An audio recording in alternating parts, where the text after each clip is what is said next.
Indian union मुस्लिम league के leader Mir Hamid Ali engineer ने youth of Amberpet के साथ मिलकर गोशा महल के एमएलए राजा सिंह के खिलाफ कार्रवाई करने के सिलसिले में अंबरपेट के पुलिस स्टेशन में शिकायत दर्ज कराई और कहा कि रुकन असम्बली ने बार बार रियासत में अमन व अमान को बिगाड़ने की कोशिश की है और इस किस्म के लोगों को सलाखों के पीछे भेजना होगा और मुजरिम के खिलाफ मुनासिब कार्रवाई की जानी चाहिए।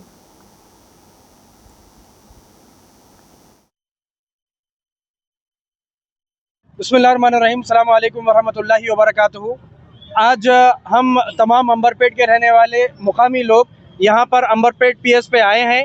हमारे आने का मकसद ये है कि राजा सिंह के खिलाफ IPC section 153A, IPC section 295A और आईपीसी सेक्शन 5052 ये चीज़ में जो है राजा सिंह के ऊपर केसेस दर्ज करते हुए उसको जैसा कि मैंने बताया IPC 153A, IPC 295A, IPC 505 of 2 इन तमाम आईपीसी के तहत राजा सिंह को गिरफ्तार करना चाहिए और उसको जो है उसकी चलन फिरन को जो है रोकना चाहिए, तेलंगाना में भी और भारत भर में भी, क्योंकि जहां जा रहा है फितना पैदा कर रहा है, जहां जा रहा है तमाशे कर रहा है, जहां जा रहा है हिंदू मुस्लिम कर रहा है। उसकी खुद की पार्टी उसको लात मार के बाहर निकाली तो उसकी क्या हैसियत है?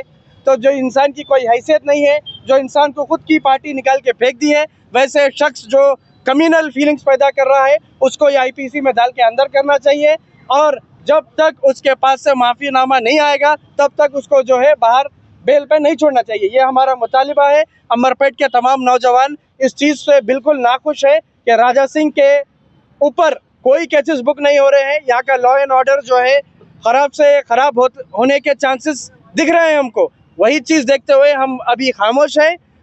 जैसे यहाँ पर ये माहौल ठंडा हो जाएगा, इलेक्शन कोड ऑफ कंडक्ट हट जाएगा, इंशाल्लाह इसके ताल्लुक से हम क्या करना है सोचेंगे इंशाल्लाह।